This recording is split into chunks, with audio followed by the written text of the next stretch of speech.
இப்போ ஆவிகளுக்குன்னு தனி உலகம் இருக்குன்னு சொல்றோம். அதே மாரி ஜின்களுக்குன்னு தனி உலகம் இருக்கா? ஆவிகள் என்ற உலகம் என்றது நீங்க இறந்துட்டா கூட நாளைக்கு ஆவிதான். இதே மத்தவங்க யாராவது இறந்தா மனிதர்கள் எல்லாம் இறந்தாவே ஆவிதான். இப்ப ஜின் உலகம் என்றது இப்ப நான்லாம் இறந்தேன்னா ஜின் உலகத்துக்கு தான் போறேன். ஆவிகள்லாம் பேய்கள் பிசாசுகள் என்றது ஒரு குறிப்பிட்ட காலத்துக்கு தான் அவங்க இருக்க முடியும். அதுக்கப்புறம் தன்னாரவே அவங்களை அடங்கிடுவாங்க. ஜின்கள் என்றது அப்படி கிடையாது. ஆயுசுக்கும் நம்ம பணிகள் செய்துக்கிட்டே இருக்கலாம். நமக்கு ஒரு எண்டே கிடையாது. இப்போ ஜின்கள் உலகம் எப்படி இருக்கும்? அது பார்க்கறதுக்கு சொர்க்கம் மாதிரி இருக்குமா, நரகம் மாதிரி இருக்குமா, இல்ல சொர்க்கமும் இன்விசிபிளா கிடையாது, இருக்குமா? நரகமும் கிடையாது, தெய்வ இதுவும் கிடையாது. இப்போ நம்ம எப்படி மனிதர்கள் போலவே அது என்ன பண்ணும், காட்டிலையும் மேட்லையும் பாடடைஞ்ச இடத்துலையும் அது நம்ம இறந்துட்ட பிறகு நம்ம ஆத்மா அங்கே போயிட்டு அதே மனிதர்கள் போலே தான் நம்ம வாழும்.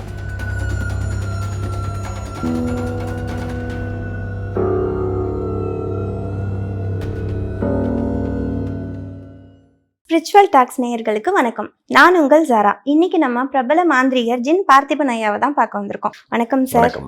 இப்போ ஆவிகளுக்குன்னு தனி உலகம் இருக்குன்னு சொல்றோம். அதே மாதிரி ஜின்களுக்குன்னு தனி உலகம் இருக்கா? இருந்தா அது எப்படி இருக்கும்? அது எங்க வசிக்குதுங்க சார்? கண்டிப்பா ஆவிகள் என்ற உலகம் என்றது நீங்க இறந்துட்டா கூட நாளைக்கு ஆவிதான். சரிங்களா? இதே மற்றவங்க யாராவது இறந்தா மனிதர்கள் எல்லாம் இறந்தாவே ஆவிதான். இப்போ ஜின் உலகம் என்றது இப்போ நான்லாம் இறந்தேன்னா ஜின் உலகத்துக்கு தான் போவேன். சரிங்களா? நான் ஒரு ஜின்னா மாதிரி தான் ஜின்களுக்கு வேலையை செய்யணும். அந்த சத்தியவாக்கு கொடுத்துட்டு தான் இந்த மாந்திரிகத்தை கற்றுக்கிறோம். அப்படின்னு பார்த்தீங்கன்னா ஜின்னோட உலகங்கள் ரொம்ப பிரமாதமானது. சரிங்களா? ஜின்களோட அவுளியாக்கள் ரொம்பவும் அவுளியாக்கள் எல்லாமே ஜின்கள் எல்லாமே நிறைய வழிபாடுகள் இருக்குது.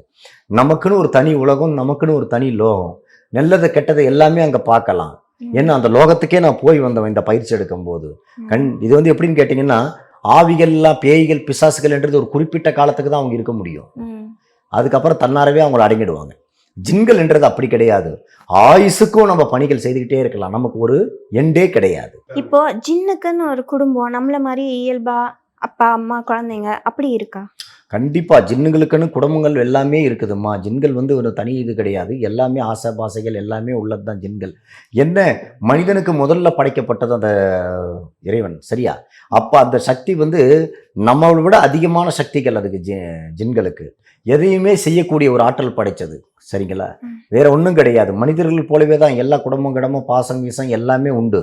என்ன அதுக்கு நமக்கு இருக்கிற மாதிரி உறக்கம், நமக்கு இருக்கிற மாதிரி இந்த பயம் அது இதெல்லாம் எதுவுமே தெரியாது. நம்மக்கிட்ட அந்த சக்தி இல்லை, கேட்குற சக்தி இல்லை. அதுக்கு என்ன வேணுமோ அது எல்லாமே செய்துட்டு உட்காரும். ஏன்னா அந்த சக்திகளோட தான் படைச்சதே இறைவன். இப்போ நம்ம கூட இருக்கிறோம்னா ஒரு வேலைக்கு ஒரு கார் வாங்கினா கூட ஒரு டிரைவர் நம்ம வைக்கிறோமா இல்லையா? ஒரு வேலைக்கு ஆள் வைக்கிறோமா இல்லையா? அதே மாதிரி தான் இறைவன் மக்களை பாதுகாக்கவும் மக்களுக்கு பணி செய்யவும் தான் அந்த ஜின்களை படைச்சது. அது பல முறையில் பயன்படுத்துறது எங்களை மாதிரி மாந்திரிகக்காரங்க எப்படி வேணாலும் பயன்படுத்திக்கிறாங்க. இப்போ நம்ம நல்லது பண்ணா சொர்க்கத்துக்கு போவோம்னு சொல்றோம், கெட்டது பண்ணா நரகத்துக்கு போவோம். இப்போ நம்ம என்ன பண்ணா ஜின் உலகத்துக்கு போக முடியும்? யாரு சொர்க்கத்துக்கு நரகத்துக்கு போவோம் நீங்க தான் பேசுவாங்களே தவிர யாரும் இது வரைக்கும் போனது கிடையாது, நம்ம பார்த்ததும் கிடையாது. ஆனா ஜின் லோகத்துக்கு கண்டிப்பா தேவைப்பட்டா போறேன்னு சொன்னாக்கா, என்னுடைய வழிபாடுல இருந்தாக்கா கண்டிப்பா நானே அனுப்புவேன். அவங்க இறக்குறதுக்கு முன்னாடியே அந்த ஜின் லோகத்தை நான் காட்டுவேன். சரிங்களா? இதை நான் சவால் விட்டு எங்கேயும் காட்ட முடியும். ஏன்னா இறந்துட்ட பிறகு காட்டுறதுக்கு பேர் எதுவுமே இது கிடையாது. அது இது அப்படி இப்படின்னு சொல்கிறதெல்லாம் கிடையாது. ஏன்னா நான் சொர்க்கத்தையும் பார்க்கல, நரகத்தையும் பார்க்கல. ஆனால் ஜின் லோகத்தை நல்லா பார்த்துட்டு வந்தவன். இன்னும் ஜின்களாக கூட தான் நான் வாழ்ந்துட்டு இருக்கிறேன். எனக்கு இரவும் பகலும் ஜின்கள் தான் எனக்கு. சரியா? அதில் கண்டிப்பாக தெரியும் ஜின் லோகம் என்னன்னுட்டு. ஜின் லோகம் நம்மள மாதிரி தான் இருக்கும், நல்லது கெட்டது இருக்கும், ஆனால் கரெக்டாக இருக்கும். சரிங்களா? அந்த இடத்துல அந்த பொய் அது இது ஏமாற்று வேலை ஒருத்தனை விடாது, ஒரு ஆபத்துன்னா வேடிக்கை பார்க்காது. ஜின்கள் லோகமே அருமையாக ரொம்ப ரொம்ப அம்சமாக இருக்கும். இப்போ ஜின்கள் உலகத்துக்கு நான் போவேன்னு சொல்றீங்க, நான் காட்டியிருக்கேன் பார்த்துருக்கேன்னு சொல்றீங்க. அப்போ ஜின்கள் உலகம் எப்படி இருக்கும்? அது பார்க்கறதுக்கு சொர்க்கம் மாதிரி இருக்குமா, நரகம் மாதிரி இருக்குமா, இல்லை இன்விசிபிளா கிடையாது, இருக்குமா? நரகமும் கிடையாது, தெய்வ இதுவும் கிடையாது. இப்போ நம்ம எப்படி மனிதர்கள் போலவே அது என்ன பண்ணும், காட்டிலையும் மேட்லையும் பாடடைஞ்ச இடத்துலையும் அது நம்ம இறந்துட்ட பிறகு நம்ம ஆத்மா அங்கே போயிட்டு அதே மனிதர்கள் போலே தான் நம்ம வாழ்வோம். என்ன ஊருக்குள்ளே கரண்ட்டில் இங்கே பில்டிங்கில் பங்களாக்களில் வாழறது, நம்ம காடு பகுதியில் மலைப்பகுதியில் கிணத்துகளில் இந்த மாதிரி இடத்துங்களில் ஜின்களாக உலாத்துவோம். ஜின்களாக உலாத்துவோம்னா ரொம்ப ஃப்ரீயாக இருப்போம். ரொம்ப கஷ்டமெல்லாம் எதுவும் கிடையாது.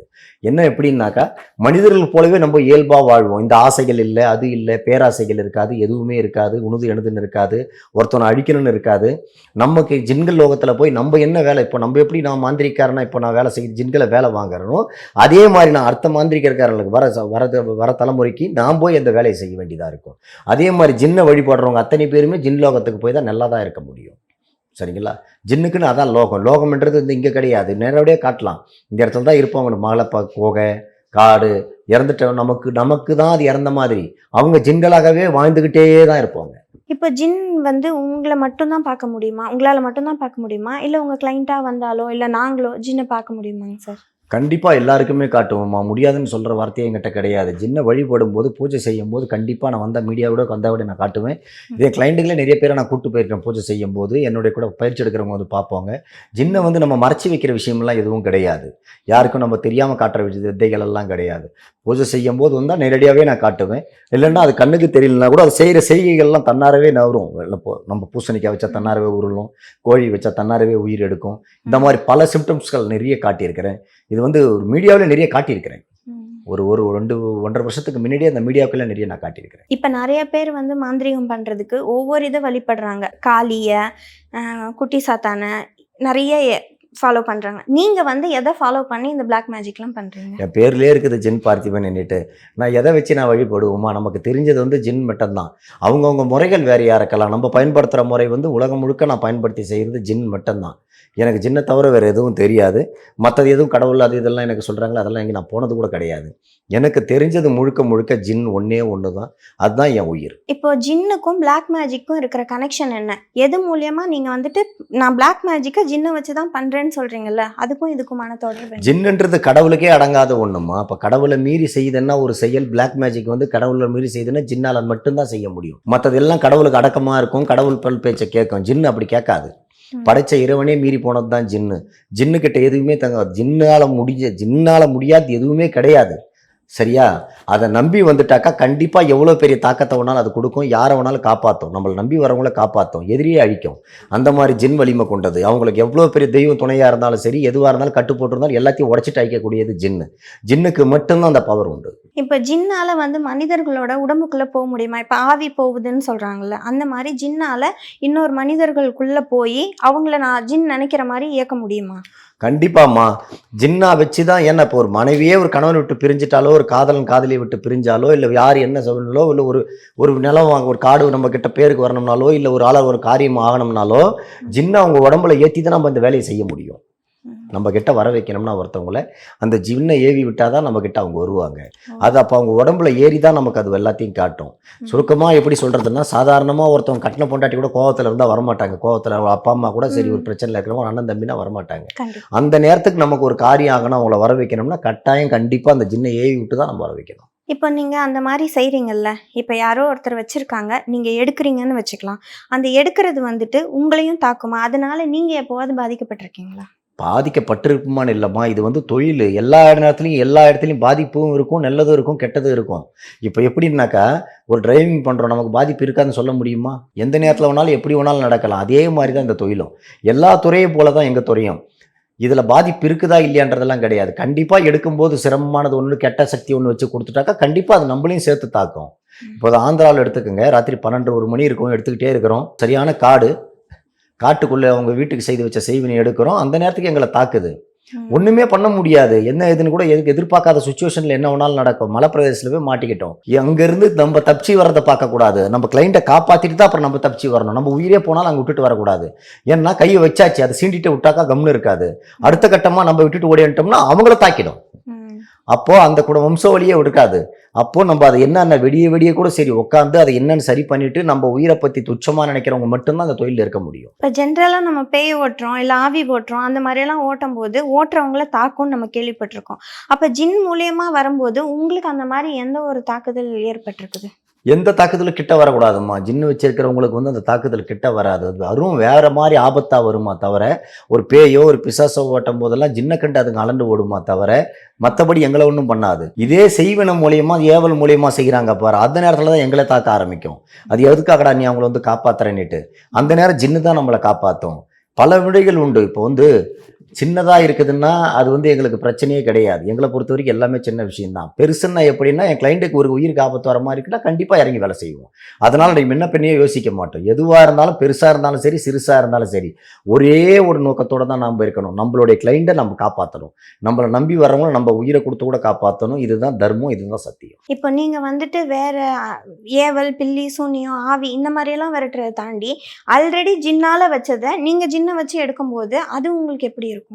கண்டிப்பா. அப்ப என்ன ஜின்ன முள்ளால எடுக்கலான்னும்போது, அத வச்சு எடுக்கும்போது எங்களுக்கு ஈஸியா இருக்கும். ம். ஏன்னா, வேற முறையில செய்து எடுக்கிறது கூட எங்களுக்கு ரொம்ப கஷ்டம். ஏன்னா, ஜின் வழிபாட்டுல செய்யறது எங்களுக்கு அது வந்து எளிது. ஏன்னா, ஜின்ன கட்டுப்பாட்டுக்குள்ள நான் வச்சிருக்கிறேன்.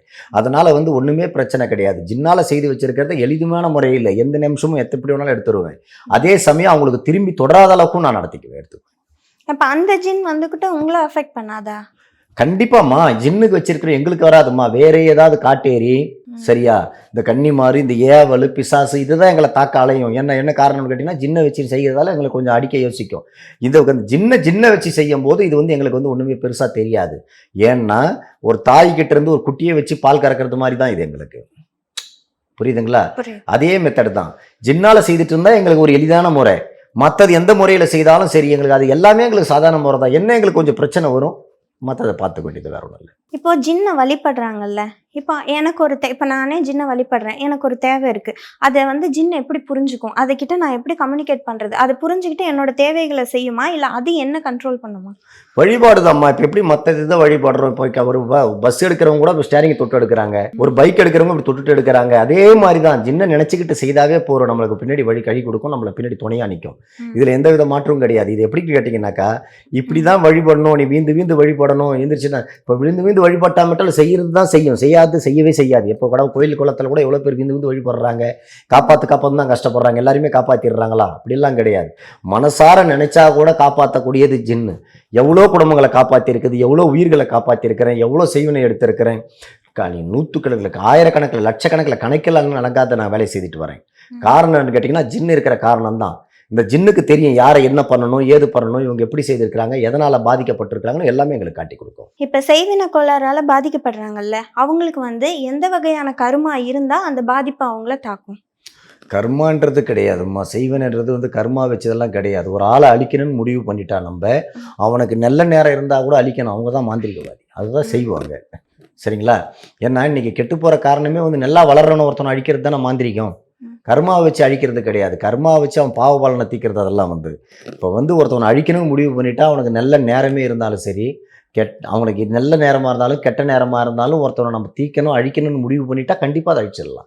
ஒருத்தவனுக்கு கெட்ட நேரமாகவே இருந்து ஒரு கர்மாவே அவனுக்கு தொடர்ந்தாலும் காப்பாற்றணும்னா மாந்திரிகவாதி காப்பாற்றணும்.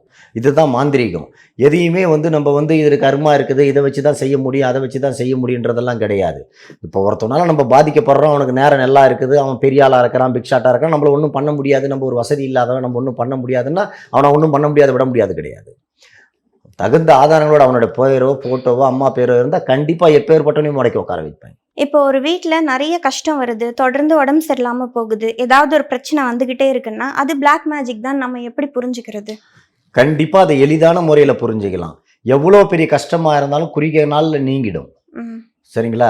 எவ்வளோ பெரிய நோயினாலும் குறுகிய காலத்தில் அது விலகிடும். தன்னாரவே எந்த ஒரு நோய்க்கும் ஒரு பவர்னு ஒன்று உண்டு. அதுவாக ஒரு உண்டு, மெடிசன் உண்டு, எல்லாமே உண்டு. எதுவுமே சரி பண்ண முடியல, கஷ்டம் மேலே கஷ்டம் போட்டு அமுக்குது, ஒன்றுமே செலுத்த முடியல, ஒன்றுமே முடியலன்ற பட்சத்தில் தான் நம்ம அதை வச்சு நம்ம சொல்லிட முடியுது. பிளாக் மேஜிக் தான் உறுதியாக நம்மளால் சொல்லிட முடியும். என்ன காரணம்னு கேட்டிங்கன்னா, எதையுமே வந்து ஜனங்க வந்து இந்த காலத்தில் வந்து தாங்கிக்கூடிய மனத்தன்மை தளத்தில் ஒரு அளவுக்கு வலிமை உண்டு.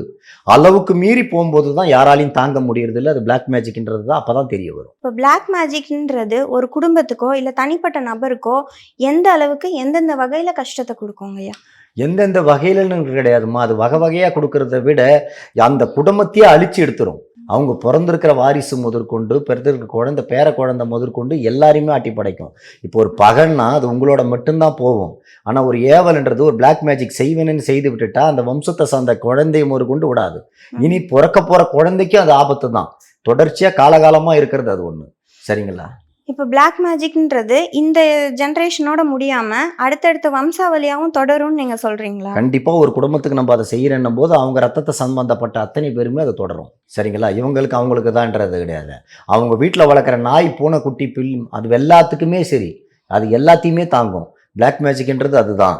ஒருத்தவங்களோட போயிடாது. அவங்களோட வம்சாவளியை மட்டும் சாராது. வீட்டில் வளர்க்குற பூனை, நாய்க்குட்டி, ஏதாவது ஜீவராசிகள் எதுவாக இருந்தாலும் அத்தனையுமே பாதிக்கும். இப்போ நம்ம எடுக்கிறதுக்கு இவ்வளோ வகை சொல்றோம். இப்போ வைக்கிறதுக்கு நிறைய பேர் சொல்றாங்க. நெகம் இருந்தா, தலைமுடி இருந்தா, துணி இருந்தா, அந்த மாதிரி எல்லாம் பிளாக் மேஜிக் பண்ண முடியுமா? அவங்களோட ஆபரணங்களை எடுத்து. எல்லாத்தையுமே வச்சு என்னென்னமோ சொல்கிறாங்க. இன்றைக்கி இருக்கிற லேட்டஸ்ட்டு எல்லாமே ஒரு மீடியாவில் நிறைய வருது. நம்ம அது நமக்கு என்ன தெரியும்னா, ஜின் மூலயமா செய்கிறது ஒன்றே ஒன்று தான். அவங்க பேர், அம்மா பேர் தெரிஞ்சால் கூட போகிறோம். சரியா? அவங்க துணி தேவைப்படும்.